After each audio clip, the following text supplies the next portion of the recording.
আরব আমিরাত এবং পাকিস্তানের বিপক্ষে ৭ ম্যাচের টি-20 সিরিজের জন্য বাংলাদেশ দল ঘোষণা করা হয়েছে। আজ লিটন দাসের নেতৃত্বে ১৬ জনের নাম ঘোষণা করেছেন নির্বাচকরা। ২০২৬ টি-20 বিশ্বকাপ পর্যন্ত অধিনায়ক লিটন। দল কেমন হলো এ বিষয়ে কথা বলতে নিউজরুম থেকে আমাদের সঙ্গে যুক্ত হচ্ছেন সিনিয়র রিপোর্টার আশরিক রুদ্র। রুদ্র, আপনাকে অসংখ্য ধন্যবাদ আমাদের সঙ্গে যুক্ত হওয়ার জন্য। প্রথমেই যদি একটু জানতে চাই, আপনার কাছে কি মনে হচ্ছে দল কেমন হয়েছে? অনেকের অনেক প্রশ্ন আছে। সাম্প্রতিক যে পারফরমেন্স সেটি বিবেচনায় নিলে অনেকে আশা করেছিলেন যে মেহেদী মিরাজ দলে থাকবেন, শান্ত হয়তো থাকবেন না, কিন্তু তার উল্টোটা হয়েছে। এসব বিষয় নিয়ে অনেক প্রশ্ন আছে দর্শকদের, যদি একটু উত্তর দেন আমাদের। হ্যাঁ, আপনি ঠিকই বলেছেন যে শুধুমাত্র মেহেদী মিরাজের দল থেকে বাদ পড়া না, আমরা যদি বলি যে নাজমুল হোসেন শান্ত যখন টি-20তে আর অধিনায়ক থাকতে চান না, এই বিষয়টা যখন বোর্ডকে জানিয়েছে, তখনই কিন্তু কে হচ্ছেন পরবর্তী টি-20 অধিনায়ক সেখানে লিটন দাসের নাম যেমন ছিল, মেহেদী হাসান মিরাজের নামটাও ছিল, যে তিনিও হয়তোবা নেতৃত্বের দৌড়ে আছেন। তবে আসলে ব্যাপারটা খুবই অবাক করেছে আমাদের সবাইকে যখন নির্বাচকরা ঘোষণা দিয়েছেন যে তিনি ক্যাপ্টেন তো নাই এবং ১৬ জনের যে স্কোয়াড আছে সেখানেও মেহেদী মিরাজের নামটা আমরা দেখতে পাইনি।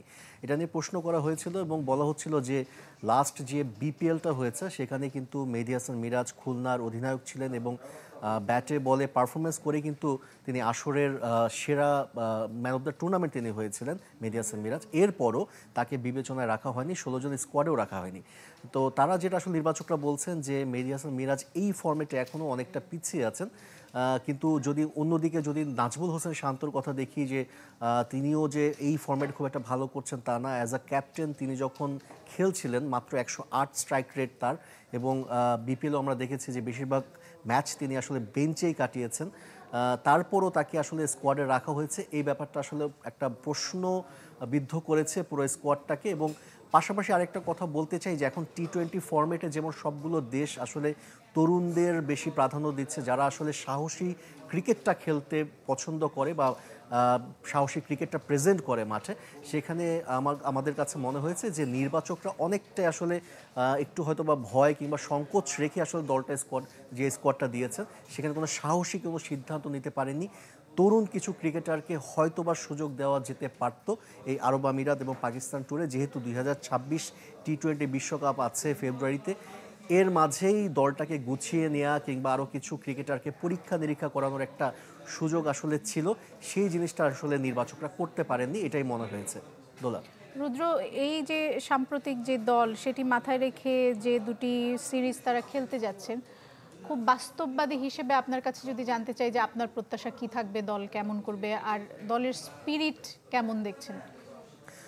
নতুন যেহেতু অধিনায়ক, হয়তোবা নতুন একটা চিন্তাভাবনা থাকবে দলের মধ্যে, হয়তোবা নতুন কোনো কিছুর চেষ্টাও থাকবে।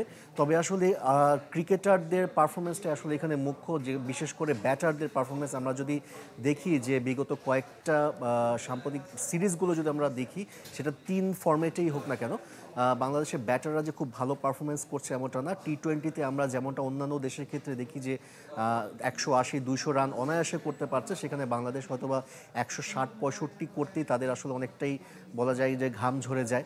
সেক্ষেত্রে আসলে এই মেসেজটা হয়তোবা দল থেকে থাকবে। আমরা নির্বাচকদের এই বিষয়ে জিজ্ঞাসা করেছি, তাদেরও মেসেজটা ক্লিয়ার যে টি-20 ফরম্যাটটা টি-20 ধাঁচেই যেন খেলে, সাহসী ক্রিকেটটা যেন তারা মাঠে প্রেজেন্ট করে, বাংলাদেশের যেন সেই অ্যাবিলিটি থাকে যে আগে ব্যাট করলে ১৮০ বা ২০০ প্লাস রান করতে পারবে, এবং যদি কোনো কারণে কম রান করে সেক্ষেত্রে বোলাররা যেন ১৪০-৫০ তাদেরকে রেস্ট্রিক্টেড করতে পারে। অর্থাৎ টি-20 আমরা অন্যান্য দেশের ক্ষেত্রে যেভাবে সাহসী ক্রিকেটটা দেখি, সেই ক্রিকেটটাই আসলে আমরা দেখতে চাই। সেটা আসলে নির্বাচক কিংবা ক্রিকেট অপারেশনস থেকে এই মেসেজটা কিন্তু একদম ক্লিয়ার দেওয়া হয়েছে দলকে। জি রুদ্র, আপনাকে অসংখ্য ধন্যবাদ আর অবশ্যই অনেক অনেক শুভকামনা থাকলো বাংলাদেশ দলের।